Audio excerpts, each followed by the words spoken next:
Match पे बाद में बात करते हैं, लेकिन बिलाल सबसे पहले मुझे ये बताओ यार, ये क्या ड्रामेबाजी है कि मैं तुम्हारी फैमिली के साथ नाराज हूँ, तुम्हारे साथ भी नाराज हूँ, लेकिन मैं तुम्हारे साथ मैच खेलूंगा, तुम मुझे गेंदे करवाओ, मैं भी उनके मजे लूंगा बैटिंग करके, और मैं तुम्हें गेंदे करवाता हूँ, तुम उनकी बैटिंग के मजे लो, छक्के मारो, मैं तुम्हें लेकिन हैंड शेक नहीं करूंगा एंड पे। ये क्या ड्रामेबाजी है यार, मतलब ये बच्चों वाली बात है यार, बच्चे भी ऐसे नहीं करते, मतलब नहीं खेलना ना खेलो, लेकिन ये क्या जाते हुए सलाम नहीं लूंगा। तो मतलब ये ड्रामा क्रिएट करके क्या फेस सेविंग दी गई है उनके मीडिया को, जो कि लाहौर में भी पोर्ट बना बैठा था और पता नहीं क्या क्या कर बैठता है, मतलब खैर उस चीज में जाए बगैर, लेकिन यार ये किस तरह की फेस सेविंग मिली है उनको। यार हमने पिछली वीडियो बनाई थी कि India has yet to prove. तो इंडिया ने ना पिछले मैच में दो चीजें प्रूव की हैं। एक तो उन्होंने प्रूव किया है कि उनका टैलेंट जो है वो वाकई टैलेंट बहुत अच्छा है पाकिस्तान की निस्बतन, जो उनके लड़कों ने खेल के दिखाया है, इसमें कोई डाउट नहीं था। और दूसरी चीज उन्होंने ये प्रूव की है कि जितनी उनकी बड़ी टैलेंट पूल है उतनी छोटी उनकी सोच है, और उतनी छोटी हरकत करके उन्होंने साबित कर दिया है। यार जीत के भी ना उन्होंने अपनी पूरी जीत का मजा खराब कर दिया। Nobody is talking about Abhishek Sharma, nobody is talking about Kuldeep, कोई बात ही नहीं हो रही उनकी। और आपने अपने ही प्लेयरों से लाइमलाइट हटा के तो एक ओछी हरकत करके तो उससे पूरा क्रेडिट और पूरी गेम को खराब कर दिया। नोबडी इज टॉकिंग क्रिकेट, अभी क्रिकेट पे कोई बात ही नहीं हो रही है। दैट इज वेरी अनफॉर्चुनेट के एशिया कप चल रहा है और हम क्रिकेट की बात नहीं कर पा रहे और हमें बातें किसी और चीज की करनी पड़ रही है। आई थिंक वो बहुत ही उन लोगों की तरफ से that was not appropriate at all. And I think long term में तुम देखोगे कि this is nothing but damaging their own reputation. और इंडिया का प्रॉब्लम ये हो चुका है ना कि they have kind of made an audience, जिस ऑडियंस को सेटिस्फाई करने के लिए they have to stoop so low. तो उस ऑडियंस को यही कंटेंट चाहिए, उनको यही चीजें खुश करती हैं। अगर इंडिया ने पहले जब इंग्लैंड में वो टूर्नामेंट चल रहा था वहां पर उनके प्लेयर्स ने बैकआउट किया था, तो यहाँ पर वो बैकआउट नहीं कर सकते थे, तो यहाँ पे उन्होंने कहा चलो ये हरकत कर देते। मतलब समथिंग और दी अदर उनको कुछ करना है, just to be just to show the population के भाई हमने कुछ ना कुछ जो है ना ऐसा किया है। भाई अगर इतना ही था तो you shouldn't have come and played. आपको खेलना भी है एंड फिर ऐसी हरकतें भी करनी है, not justified at all. They should have been a better approach. लेकिन ये अप्रोच सही बिलाल नहीं थी। मुझे उन लोगों की समझ नहीं आ रही ना, जो चलो ठीक है गवर्नमेंट ने खेलना ये वो सारा कुछ, मैं एक सर्टेन ग्रुप देख रहा था जिन्होंने बाइकआउट किया, जिन्होंने इतना शोर मचाया उस पे सोशल मीडिया के, हम बाइकआउट कर रहे हैं, बड़े सारे यूट्यूब चैनल उनके और मीडिया चैनल के, हम बाइकआउट कर रहे हैं, हम इस पे वीलॉग नहीं करेंगे, कवर नहीं करेंगे, ओके फाइन, आपका राइट है, आप देखें ना देखें, मैच है स्पोर्ट्स का, आप नहीं देखना चाहते ना देखें, आपकी अपनी सोच है। बट आप सेम लोग जो कि इस मैच का बॉयकॉट करके बैठे थे, अभी आप सेम ग्रुप जो है वो इस चीज को सेलिब्रेट कर रहे हो कि आपकी टीम ने बड़े कोई गट्स दिखाए हैं ये हैंडशेक ना करके, ये मतलब आप उसी मैच के अंदर टपक पड़े हो जिसका आपने बॉयकॉट किया था। ऐसे ही है, इस चीज के कोई लॉजिक नहीं है, कोई एक्सप्लेनेशन नहीं है। आई थिंक क्रिकेट के ऊपर रुकनी चाहिए थी बात, क्रिकेट के ऊपर ही बात होनी चाहिए थी। ये टूर्नामेंट क्रिकेट का था, ये टूर्नामेंट किसी और लड़ाई का नहीं था।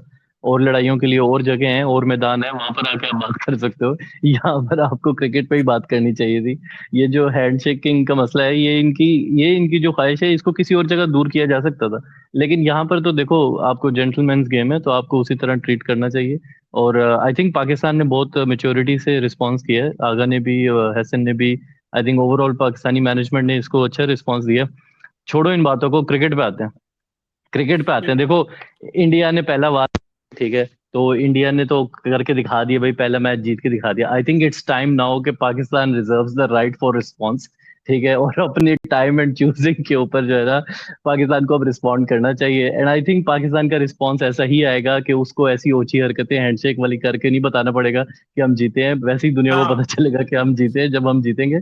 And I am very hopeful कि देखो, and no doubt India played very well and they deserved to win and India was far the better team in the first match. लेकिन आई थिंक अभी भी हमें होप्स हैं। I think hopefully second round के अंदर we qualify and then we qualify and we get another opportunity to play against them. And I think फिर पाकिस्तान का response is going to be much much better than what we have seen लेकिन so फार। बिलाल यार, अब तुम्हें नहीं लगता कि आप यार बाहर में जाएंगे कंडीशंस, यार मुझे हारिस रऊफ को खिलाना है हर एक दफा यार, मुझे हारिस रऊफ को देखना है इस पिच पे, मुझे किसी और से उम्मीद नहीं है। जो मेरी उम्मीदों को दिलासा और कंधा दे सकता है वो हारिस रऊफ है, क्योंकि not about aggression but still यार बंदा बॉलिंग करने वाला वही है। मैं सीरियसली मजहब के साथ शो किया उन्होंने, वो भी मुझे इसी तरह के स्टैट्स बता रहे थे कि भाई पाकिस्तान ने इंडिया के अगेंस्ट मोस्ट टी20 जो खेले अपने पूरे हिस्ट्री में, वो स्पिनिंग कंडीशंस पे खेले। 2-3 वर्ल्ड कप तो एशिया कप में हुए, इससे ज्यादा हुए होंगे। उसके अलावा पाकिस्तान ने एशिया कप सारे एशियन कंडीशंस में खेले, तो हमेशा स्पिन ट्रैक्स मिलते हैं। स्टिल पाकिस्तान ने जब जब इंडिया को हराया ना, फास्ट बॉलिंग से हराया। तुम्हें याद है 2022 में जब हमने उनको हराया था, वो नसीम शाह का डेब्यू था, उसका सेकंड मैच था अगेंस्ट इंडिया उस एशिया कप में, उसने अच्छी परफॉर्मेंस दी। उसके अलावा चलो उस मैच में बैटिंग में नवाज ने कुछ कर दिया, but still Pakistan fast bowlers जो है वो हमेशा चेन्नई जैसी पिच में भी जाके इंडिया को अगर हराया पास्ट में या प्रेजेंट में, तो उन्होंने हराया। तो मुझे लगता है यार पाकिस्तान ने एक तो बहुत बड़ी मिस्टेक की, टॉस जीत के जो बैटिंग ले ली है बहुत बड़ी मिस्टेक थी। उसके बाद फिर आपने अगर सेकंड बॉलिंग का इरादा किया हुआ था, तो भाई फिर तो हारिस रऊफ बनता था। फिर आप ये क्या एक्सपेक्ट कर रहे हो, 18 बॉलों पे 40-48 चाहिए तो शाहीन अफरीदी और फहीम अशरफ डिफेंड करेंगे? Never bro. आपकी अगर ऊपर से स्पिनर्स आउट कर भी जाएंगे ना, तो नीचे जाके आपको बॉलर्स पे, फास्ट बॉलर्स पे करना पड़ेगा रिलाय, और उनको ट्रस्ट शो करना पड़ेगा आपको। और मुझे नहीं लगता कि Shaheen and Faheem are enough to defend any kind of total, जिसमें इस तरह की इक्वेशन हो, जिसमें कोई 20 पे 40 चाहिए, 40 पे कोई 70 चाहिए, कुछ इस तरह का। नहीं, ये बात बिल्कुल ठीक है। जो टॉस पे फैसला हुआ था ना, उसके हिसाब से टीम सेलेक्ट सही नहीं हुई थी। पहली बात तो टॉस पे पहले बैटिंग नहीं करनी चाहिए। दुबई की हिस्ट्री है कि चेजिंग ही हमेशा टीम जीती है। रात को ड्यू का भी हल्का फुल्का फैक्टर होता है, जो कि इस दफा नहीं था। बट इन जनरल वो हमेशा दुबई की हिस्ट्री है कि यार टारगेट्स लो रहते हैं, दूसरी टीम को आप प्रेशर डाल ही नहीं पाते पहले इनिंग में, और हमेशा चेज ही हो जाता है यहाँ पे। लेकिन तुम्हारी बात सही है कि यार जब हम पहले बॉलिंग करने जाते हैं ना, तो फिर अगर आप हारिस को ना खिलाते तो इट वाज अंडरस्टैंडेबल कि आप टारगेट रिसीव कर रहे थे, सेट नहीं कर रहे थे। लेकिन जब आपने टारगेट सेट करना है, तो आपको फिर एट मिड हमारे पास सो फार जो ऑप्शंस हैं उसमें Haris is the best death option. Death पे बॉलिंग करने वाला वही है। एंड देखो एक और मैं बात बोलूंगा, देखो हमारे पास ना तो ऐसा है ना कि कोई आमिर खेल रहा है या कोई वसीम अकरम खेल रहा है कि भाई ये आप उनको उनको जैसी भी पिचो आपने खिलाने ही खिलाना है। तो ये same goes for Bumrah, Bumrah जैसी भी पिचो खिलाने खिलाना है। वो वाला तो हमारे पास option, to be very honest, वैसा क्रिएट नहीं हुआ हुआ। तो जब ऐसे ऑप्शंस है ना, तो आपको सिचुएशन बेस्ड चलना है। I think team selection would have been right अगर आप पहले बॉलिंग कर रहे होते तो।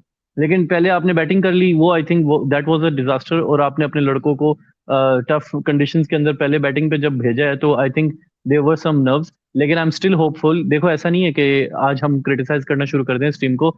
This is a 6 months old team, इसके ऊपर कोई ज्यादा 4 मंथ्स देखो ब्रो, एक्सपीरियंस नहीं है। 4 मंथ्स, मैं इस चीज हाँ में चलो इनकरेक्ट नहीं होने दूंगा। 4 मंथ्स न्यूजीलैंड से ओल्ड तो टीम। स्टार्ट हुए थे यार मार्च में। हाँ तो वही बात है। देखो आई थिंक इनको अभी भी देखो आपको चांस देना पड़ेगा।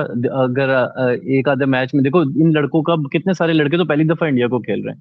तो ऑब्वियसली देवर नर्व्स और वो सब चीजें थी। Second time around it's not going to be the same. लड़के थोड़े कॉन्फिडेंस में आएंगे। ठीक है, आपके साथ हो गया एक दफा जो आपका फर्स्ट होता है ना, first time around playing India, obviously I am sure कि वो बहुत प्रेशर फील कर रहे होंगे। सेकंड बिल्कुल। टाइम अराउंड ऐसी परफॉर्मेंसेज नहीं होंगी। आई थिंक आगा और हसन को भी समझना चाहिए कि टॉस के ऊपर जो गलती की है इन्होंने, कि टॉस जीत के जो बैटिंग का फैसला था दैट वाज नॉट अप्रोप्रिएट। और सूर्या ने भी बोला था कि वो भी बॉल ही करना चाह रहा था। तो that I mean that confirmed it. वो तो आमतौर पे कैप्टन यही कहते हैं, टॉस हार के हम यही करना चाह रहे थे। But but still I still think I would, I if he think वो वाज राइट तो बॉल ही करना चाहते दैट, होंगे बिलाल, वो बॉल ही करना चाहते हाँ होंगे। That made sense, that made sense. मतलब मैं ये नहीं कह रहा कि वो कोई गलत बात कर रहे थे। मैं ये कह रहा हूँ कि सूर्या का कमेंट जो है उसने भी वैलिडिफाई कर दिया कि और option was not the right option. लेकिन लेकिन तुमने सूर्या की बात की है बिलाल, तुम्हें पता है सूर्य कुमार यादव ने अंदर तो हैंडशेक नहीं किया, बाहर पाकिस्तानी जर्नलिस्ट और पाकिस्तानी फैंस के साथ सेल्फियां ले रहा है। अभी मैंने एक वीडियो देखी है सोशल मीडिया पे, एक पाकिस्तानी फैन उसके पास आया एंड सलाम दुआ की, बड़ा खुश होकर मिला, एंड देन ही टोल्ड के मैं पाकिस्तानी हूँ, चलो मैं पिक्चर नहीं लेता। उसने कहा नहीं नहीं इट्स ओके, आप ले लो सेल्फी। तो अब उसके अलावा तुमने यार फैंस में देखा होगा पाकिस्तानी इंडियन जफियां कर रहे हैं यार स्टेडियम के अंदर बैठ के। तो ये मुझे लगता है कोई जस्ट बंच ऑफ पीपल जो सोशल मीडिया और मीडिया पे बैठ के जो है इस तरह की चीजें क्रिएट करते हैं, एंड आई गेस वो controversy, but still again game ही ऐसी हुई है कि बार बार पॉलिटिकल बातें जो थी उनकी तरफ बात जा रही है, and what India did on the ground was absolutely shameful. But coming back to game, तो यार इस पे जो मैं है ये यार। बात करना चाहूंगा। देखो जो क्रिकेटर्स है ना, सूर्या हो जाए ही इज अ जेंटलमैन, या इससे पहले विराट कोहली था या रोहित शर्मा था, they have always been nice to Pakistan. तुम्हें याद ही होगा जब 152 चेस किया था 10 विकेटों से इसी ग्राउंड पे, तो कोहली और शर्मा कैसे मतलब मिल रहे थे बाबर से और बिल्कुल। रिजवान से। तो आई थिंक वो कोई इशू होने वाला नहीं है। जो इशू है ना, लेकिन लेकिन वो बिलाल यहाँ एक चीज पर मैं नहीं होता। प्लेयर्स में इशू नहीं है, ना ही तो ना ही, और मैं सच बता रहा हूँ अवाम में भी इशू नहीं है।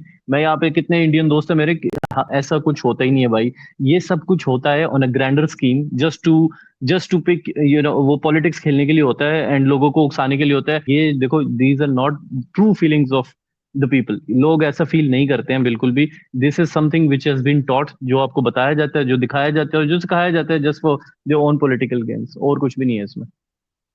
ठीक है, होपफुली पाकिस्तान जो है वो यूएई को हराए और फिर 21 तारीख को मिलते हैं। और मुझे तुम्हें लगता है कि अब कोई डिफरेंट टाइप की एक चीज होने जा रही है, ये मुकाबला जो अभी होगा ये थोड़ा ऐसे होने जा रहा है आई थिंक सो, कि जहां पे पाकिस्तान और इंडिया की नोक झोंक थोड़ी ज्यादा हो सकती है, क्योंकि अब इंडिया ने पहली गेम में जो हरकत कर दी है उसके बाद। बट तुमने नाम लिया विराट कोहली का एंड रोहित शर्मा का, सो आई बिलीव यार विराट कोहली जैसा जेंटलमैन तो मैंने देखा ही नहीं है एटलीस्ट इंडिया की तरफ से, क्योंकि पूरे करियर में कहीं भी सवाई उसने जो बैट के साथ मारा है उसके अलावा विराट कोहली ने कभी बदतमीजी नहीं की यार। आई गेस के एक वाला वो जो सईद अजमल के बाद वो अफरीदी ने 2 छक्के मारे थे, वहां पे एज अ कैप्टन वो काफी अग्रेसिव था, but still he didn't make any kind of जो है एक्ट इस तरह का उसने नहीं किया जिससे ऑफेंड हुए हो लोग। ऑन द ग्राउंड आपको अग्रेसिव होना पड़ता है, एंड दैट इज समथिंग जो आपको विराट कोहली से लर्न करना चाहिए कि कैसे अग्रेसिव होना है अपने गेम प्ले के साथ, और कैसे आपने बिहेव करना है आफ्टर द गेम। जैसे हमने चैंपियंस ट्रॉफी 2017 के फाइनल के बाद देखा कि वो किस तरह मलिक वगैरह के साथ एंजॉय कर रहा है। सेम तुमने मेंशन किया 2021 की बात, तो 2021 में ऑफ कोर्स बाबर रिजवान के साथ वो कैसा था। And recently Rohit Sharma champions trophy की बात आई है, उसने ये स्टेटमेंट दी थी कि यार पाकिस्तानी हम जहां भी जाते हैं, हमें पाकिस्तानी हम बहुत फैंस हमें मिलते हैं, बहुत ज्यादा प्यार देते हैं, और वो कहता है कि ये हमेशा मैं जहां भी जाता हूं तो पाकिस्तानी मुझे मिलते हैं, और उसने बड़ी तारीफ की। बट स्टिल प्रिडिक्शन दे दो अपनी अगली इंडिया वर्सेस पाकिस्तान गेम के लिए, कौन जीत रहा है। और इस दफा थोड़ी रियलिस्टिक प्रिडिक्शन होनी चाहिए। आई गेस रियलिस्टिक थी यार पिछली भी, हमने जो चीजें प्रिडिक्ट की थी वो उस चीज पे बेस कर रही थी जो हमने कंडीशंस देखी हैं, एंड हमें कुछ कुछ वैसा नजर भी आया। यार आई थिंक इट्स टू अर्ली अभी क्या उस बारे में बात करनी है। अभी पहले यूएई वाले मैच की बात करते हैं ना, पहले तो उनको देखते हैं कि लेकिन मैं पहले चाहता हूँ कि यूएई तुम के साथ प्रिडिक्शन चल रहा कर है। दो ना, प्रिडिक्शंस दे दो पाकिस्तान वर्सेस इंडिया गेम तो 21 ऑफ यार सितंबर। देखो, पहले भी देखो भी हमारी पहले भी बात इसी बात पे हुई थी कि कैन पाकिस्तान सरप्राइज इंडिया, हम यही बात करते हैं। देखो दिस इज उस जुमले में तुम्हें आपको पहले पता नहीं चल पता कि जाता सरप्राइज कर सकता है कि नहीं कर सकता। है। नहीं, मैं ये कह रहा हूँ कि जब आप ये बात करें ना कि पाकिस्तान कैन सरप्राइज इंडिया, इसका मतलब है कि you are accepting the fact कि we are not there way we want to be. ठीक है, वी आर नॉट सेइंग कि we are going to dominate, we are saying कि we can have a surprising element. मैं अभी भी I believe कि इस टीम में वो कैलिबर है, they can do an upset and it will be an upset, by the way it is going to be an upset. लेकिन Pakistani team में अभी भी वो आई थिंक वो कैलिबर है, वो टीम स्पिरिट है, लड़कों के अंदर वो जज्बा है, वो सब कुछ है, and they can do it. And whether it happens or not on the day, वो तो टाइम नहीं बताएगा। But I think they do have the calibre के वो कर सकते हैं। I know everybody is writing them off, क्योंकि लड़के नए हैं ना, तो किसी ने उनको उनके पोटेंशियल पे कोई नहीं उनको देख रहा है। सब लोग देख रहे हैं कि यार ये बस नए हैं तो इनसे नहीं हो सकेगा। I think we should not write them off as as soon as we are, but थोड़ा टाइम देना चाहिए, एंड होपफुली बिल्कुल। Will see a better game next time around. That's all from today, thank you for watching, see you guys in next video.